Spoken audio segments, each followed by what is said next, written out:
Agnes was a bit of a tomboy, preferring to act and play as her brothers did, rather than dressing in women's clothes and sipping tea, as was expected of the daughter of a count. Agnes was very strong-minded and fearless, and was horrified when she was promised in marriage at a very young age to the Knight of Braunsberg. This was very normal at the time, mostly to strengthen the family and political relationships. Agnes eventually met the man she was betrothed to, but instantly took a strong dislike to him. She felt he was dull, quiet and distant, and most of the time she chose to ignore him.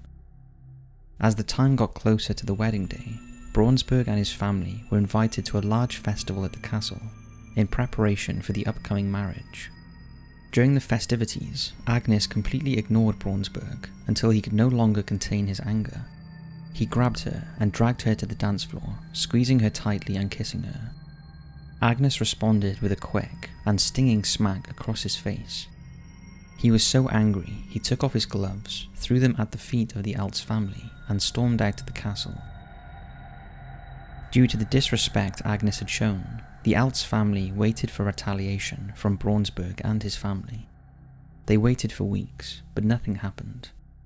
After a few months, the family relaxed and thought all was safe. And because they thought the danger was over, the men in the family went out for a 3-day hunting trip, leaving the women and children behind. The first night they were gone, the alarm sounded, and the castle was under siege. Knights under the command of Braunsberg attacked the castle, killing the guardsmen as they came over the wall. Agnes was not going to sit still while her family's home was attacked, so she dressed in her brother's armour and went out to fight. She came across Braunsberg himself, entering the castle, and she attacked him with all her might. Not knowing it was Agnes, Braunsberg fought back, striking Agnes in the chest. She collapsed and died instantly.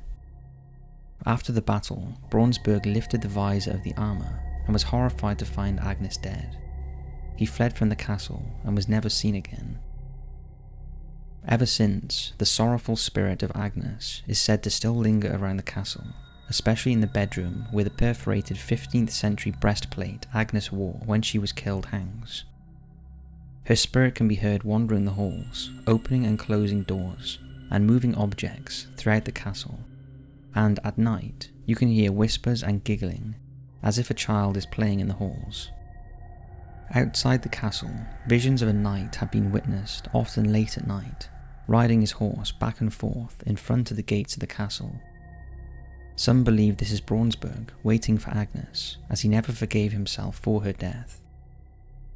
Even today, staff at the castle often arrive in the morning to open up, and find the large wooden locked doors throughout the castle are all open and unlocked, as if someone was wandering through the castle at night. They also say that many times after they leave at night, they come back in the morning to find items moved, including the very heavy cannons that are on display throughout the castle. So although the castle is beautifully preserved and decorated, it has an eerie and dark past that makes it one of the creepiest places in Germany. If it looks familiar, then that's because from 1965 to 1992, an engraving of Elt's castle was used on the German 500 Deutschmark note. The castle has also been used as a backdrop to various films and adverts, and most recently was the inspiration for the castle featured on the Himmelsdorf map and its winter derivative of the MMO World of Tanks.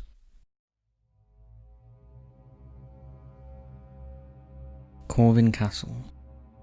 Corvin Castle is a Gothic Renaissance castle in Hunedoara, Romania. It is one of the largest castles in Europe and features on the list of the 7 wonders of Romania.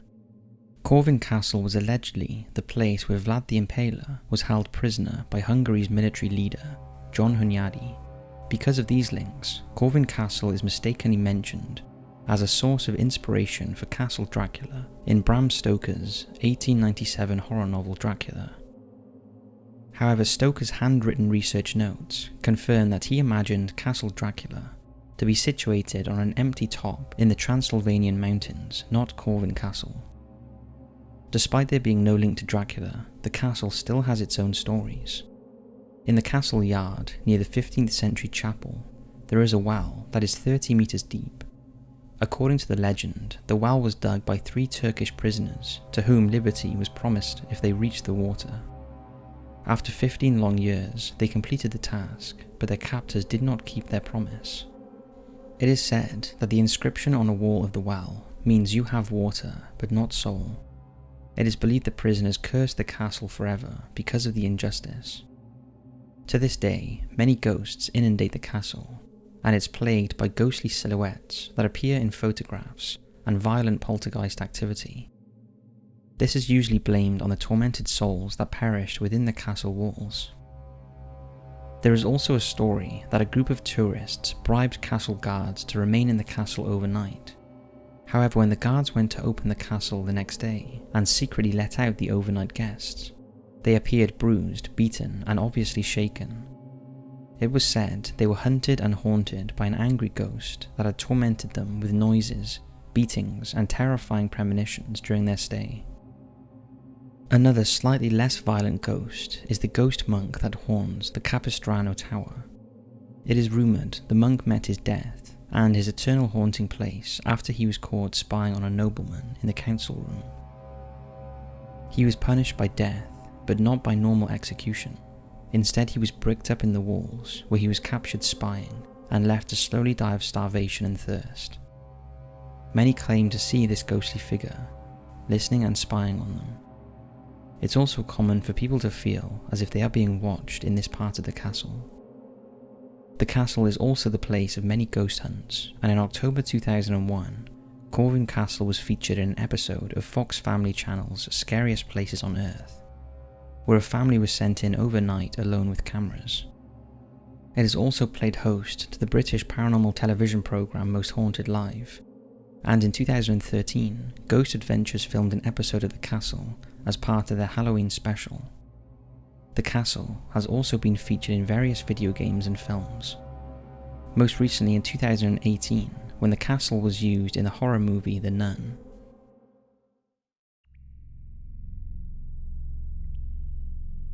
Moosham Castle. One of the most haunted castles in the world is Moosham Castle, a medieval castle in Salzburg, Austria. The castle dates back to the 13th century and was the site of numerous wars and conflicts, as well as gruesome witch trials and werewolf hunts. It is estimated that as many as 45 battles were fought in and around the castle, soaking the surrounding ground in blood and death. During the 17th century, witch hunting and trials became a massive part of everyday lives in Europe and the US, and mass hysteria caused by people's irrational fear of witches living amongst them swept through the world, and at the time, the castle took centre stage. The castle was the scene of Austria's largest and most infamous witch trials, which took place between 1675 and 1690. 130 men and 26 women were accused and condemned of witchcraft. Most of them were beggars and homeless. They were a part of mass hysteria, engrossed by fear of disease and plague, spread by famine and post-war hygiene, and they had nobody that could vouch for their characters and whereabouts. Those who survived the trials were branded and had their hands cut off. They were burnt with iron brandings, marking them as criminals for their entire lives. Moosham Castle also has a grim history with werewolves. In the 1800s, many deer and cattle were found dead around the castle. Suspected people were rounded up and taken to the castle, and some of the residents of the castle were tortured and killed for being a werewolf. With such a devastating history, it's not a surprise that some of the tragedy lingers in the form of a spirit. The current owner of the castle claims that most of the activity comes from the room of Tony, the man who back in the day was responsible for imprisoning and torturing people during the witch trials. His spirit is very active, and many visitors feel his dark presence around them. Various voices have been recorded during EVP sessions in the area. Some have even felt someone breathing on them. Others have felt hands, heard banging sounds, footsteps, and doors opening suddenly on their own. The Witch's Castle has been featured on many TV shows as well, including Ghost Hunters International, when the team claims to have heard Tony speak in his room. When they tried to interact with him, they heard banging noises and footsteps from the empty corridors, and other team members felt a breath or a touch on their body more than once. Vorgård Castle, Denmark. Vorgård Castle, or Vorgård Slot in Danish, is a moated Renaissance manor house located in northwestern Denmark. It's as notable for its art collection as it is for its ghost stories. It houses works by Goya, Rubens and Raphael, as well as furniture belonging to both Louis XIV and Louis XVI. Vorgård is an incredibly beautiful building, although for many years the castle has the reputation of being the most haunted building in Denmark, and the person responsible for the hauntings is Ingeborg Skeel. Skeel was a Danish noblewoman, landowner and country sheriff in the region, and she lived in the castle between 1588 and 1591. Despite being a talented businesswoman, Skeel also had a reputation for greed and cruelty. In addition to this, it was rumoured that she was a witch in a pact with the devil. The stories about her evil misdoings are many. She is said to have drowned the castle's architect, Philip Brandon, in the moat surrounding the castle, to prevent him from ever building another building like Vorgård. Skeel was also known as being particularly cruel to those who challenged her authority, although she is also known to have donated a lot of money to poor houses, hospitals and a school. It is thought that Skeel was remorseful for her acts of cruelty, and after her death in 1604, her tormented soul could not find peace in the grave, and her spirit returned to her former home. There are countless reports of mysterious happenings and sightings of a white lady making her way around the castle at night. It got so bad shortly after she died that a priest was called in to perform an exorcism and lay her spirit to rest in a nearby marsh. However, it seemed this wasn't successful. But it's not just Skeel that makes this place creepy. The cramped dungeons beneath the building are incredibly eerie, and the air is thick with the past horror and torment that Skeel instilled into her victims. Vorgård's most infamous dungeon is known as Rose Donton, and is situated in the oldest part of the castle. The size of the room means that an adult man can neither stand up straight nor lie stretched out, and there is no light or air holes. Then there is the bloodstain, which cannot be washed off, situated in the northeastern tower room. The stain, which is said to be the blood of someone killed there. The stain was largely forgotten about until the room was renovated in 1997, when it reappeared after many years of varnish was sanded off, and no matter how much the floor is sanded, the stain always reappears again after a few days. Another strange anomaly at the castle is the skin of a wild boar that is on display in a case within the castle. Legend has it that as the wild boar was brought down on the border, a minor feud ensued, resulting in a sharing of the animal. Vorgård got the skin, but according to legend, the wild boar skin must never be removed from Vorgård Slot, or the entire castle will come crashing down to the ground. So far, no one has removed it to find out if the legend is true.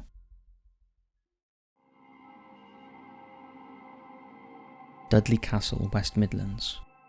In the UK, if a ghost is caught on camera, it is likely to have been captured at Dudley Castle in the West Midlands. Dudley Castle is a ruined fortification believed to have been built soon after the Norman conquest. It was recorded in the Domesday Book in 1086. Originally, it was a wooden moat and bailey castle, but was built as a stone fortification during the 12th century, although was later demolished on the orders of King Henry II. The castle was rebuilt in the second half of the 13th century, and a range of buildings were added by John Dudley, that were later slighted by order of Parliament during the English Civil War, and finally destroyed by fire in 1750. Today the ruins of the castle incorporate Dudley Zoo, which is located in its grounds. The history of the castle is bloody and varied, and it's not surprising that a variety of former residents still haunt what is left of the building. It is reputed to be one of the most haunted places in Britain, if not the world. There are many ghost stories associated with the castle, in particular a menacing spirit thought to be one of its former residents and most feared lords, John Summery, who died in the castle in 1321. John was the last of the male line of Summery and makes his presence felt by scaring visitors, either touching them with unseen hands or making people feel generally uncomfortable. Unrelated to John, people have also reported hearing a cat meowing up on the keep, from where it is believed a local witch and her cat were thrown to their deaths below. There has even been poltergeist activity experienced at the castle. Many have heard drumming noises coming from the castle keep, which is thought to be associated with a young drummer boy killed by a single bullet during the Civil War. But perhaps the most famous ghost of Dudley Castle is that of the Grey Lady, who is often seen by staff and visitors alike walking the grounds of the castle. Her name is apparently Dorothy. Dorothy was married to second in command of the royalists that occupied Dudley Castle. Together they had a son, but sadly he died shortly after birth. Dorothy went insane with grief and convinced herself that she had left the baby somewhere in the castle grounds, and all she had to do was to find that spot and she would be reunited with her child.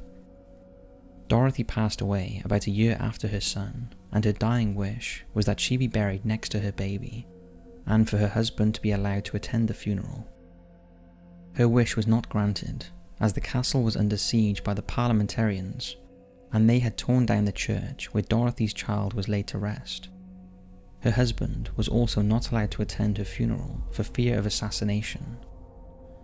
Since her death, it is said she haunts the castle and the grounds in the form of a Grey Lady, and she is often said to appear as though searching or pointing in the direction of the church where her child is buried. One of the most well-known sightings of her was encountered when a tour guide paid an actress to portray the Grey Lady during a ghost tour. Before the tour had started, the actress was told her cue. During the tour as requested, the actress walked down the steps. However, the confused tourists soon pointed out to the tour guide that there were actually two ladies walking down the steps. But perhaps the most convincing sighting and photograph of the Grey Lady was captured on August 20th, 2014 by a Birmingham couple who were visiting the castle with their children. After their visit, they looked through the photos they had taken on their phone and noticed a glow as though a light was on the top window level. After zooming in, they noticed on the bottom, inside an arc, there was a lady and what appears to be a girl as well. So that's 5 of the most haunted castles in the world. We hope you've enjoyed, and we'd love to hear if any of you have visited these castles and had any paranormal experiences whilst doing so. Thanks for watching, and we'll see you right back here tomorrow for another creepy video.